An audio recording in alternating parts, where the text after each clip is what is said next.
अस्सलाम वालेकुम। तो आज हम कर रहे हैं मैथ 9 की एक्सरसाइज 5.2 का क्वेश्चन नंबर 3 का फर्स्ट पार्ट, जो कि है फैक्टराइज। तो फर्स्ट पार्ट में टोटल 3 टर्म्स दिए हुए हैं, हमने छोटे छोटे फैक्टर्स में छोटी छोटी ब्रैकेट्स में तब्दील करना है। तो अब हम चलते हैं सॉल्यूशन की तरफ। देखें, हमारे पास 3 टर्म्स दी हुई हैं। तो पहली यानी कि 4x² और तीसरी यानी कि +5 को हम एज इट इज़ लिख लेंगे। इस बीच वाली एक टर्म से हमने ऐसी 2 टर्म बनानी है जिन्हें हम ऐड या सब्ट्रैक्ट करें तो वो 12x आए।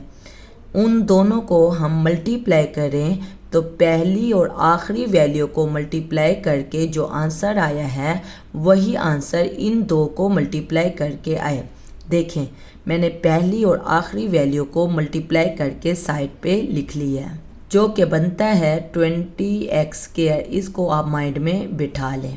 ये बात मैंने लिख भी ली है कि अगर उन दोनों टर्म्स को यानी 12x से जो हम 2 टर्म बनाएंगे उन 2 टर्म को अगर ऐड करें तो वो 12x है। उन दोनों टर्म्स को अगर मल्टीप्लाई करें तो 20x² है। ये कौन सी वैल्यू है? ये वाली वैल्यू है। पहली और आखिरी वैल्यू को मल्टीप्लाई करके जो आंसर आया है वो आंसर हमने साइड पे लिख लिया है। तो इसका मतलब है कि इन 2 टर्म्स को भी मल्टीप्लाई करके वही आंसर है जो पहली और आखिरी वैल्यू को मल्टीप्लाई करके आंसर आया है। अब हमें कैसे पता चलेगा कि हमने कौन सी 2 टर्म्स बनानी है? तो नीचे मैंने कुछ एग्जाम्पल्स लिख दी हैं, कुछ ऐसी 2 टर्म्स बनाई हैं जो 12x ही बनाती हैं, यानी कि 6x + 6x 12x, 8x + 4x 12x, 10x + 2x 12x। अब इसका मतलब है कि पहली कंडीशन तो ट्रू हो गई, ये सारी जो टर्म्स हैं ये 12x ही बना रही हैं। ये ऐसी 2 टर्म्स हैं जो 12x ही बना रही हैं, पहली कंडीशन हो गई। अब दूसरी कंडीशन है कि उन दोनों को अगर मल्टीप्लाई करें तो वो क्या है? 20x²। तो देखें, 6x को जब 6x से मल्टीप्लाई करते हैं तो वो 36x² है। इसका मतलब है ये गलत है। उसके बाद 8x को जब 4x से मल्टीप्लाई करते हैं तो वो 32x² है। ये भी गलत है। क्यों? हमने क्या बनाना है? हमने 20x² बनाना है, जो दूसरी कंडीशन है। 10x मल्टीप्लाई बाय 2x, तो ये 20x² आ गया, यानी कि ये हमारा ठीक आंसर है। जो हम 2 टर्म्स ढूंढ रहे थे, जो ऐड करें तो 12x बने और जिन दोनों को मल्टीप्लाई करें तो 20x² आए। तो देखिए, हमारी 2 टर्म्स मिल गई हैं। यही 2 टर्म्स हम यहाँ पे लिख लेंगे। अब ये काम हमारा हो गया। अब इस 3 टर्म्स से हमने 4 टर्म्स बना ली।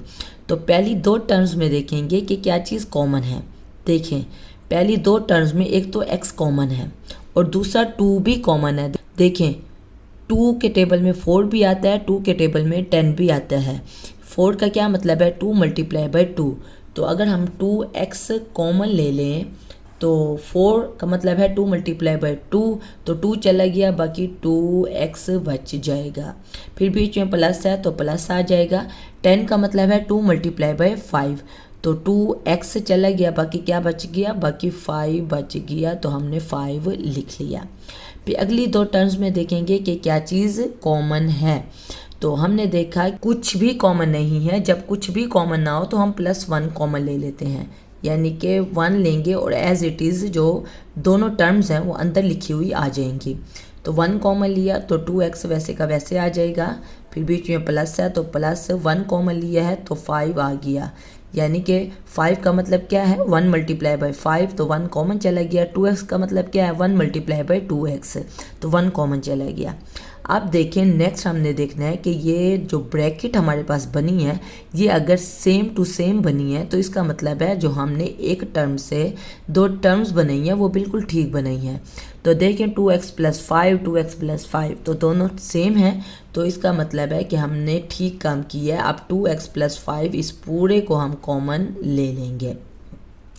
जब पूरे को कॉमन ले लिया तो देखें पहली वैल्यू में 2x + 5 ब्रैकेट में लिखा हुआ था, इस पूरे को कॉमन ले लिया तो बाकी 2x बच गया, तो 2x को हमने अलग ब्रैकेट में लिख लेना है।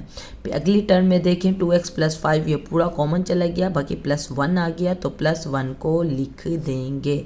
ये हमारा आंसर है क्वेश्चन नंबर 3 के फर्स्ट पार्ट का। देखिए हमने फैक्टराइज करना था, 3 टर्म्स दिए हुए थे तो हमने 2 फैक्टर्स में 2 ब्रैकेट्स में तब्दील कर दिया है।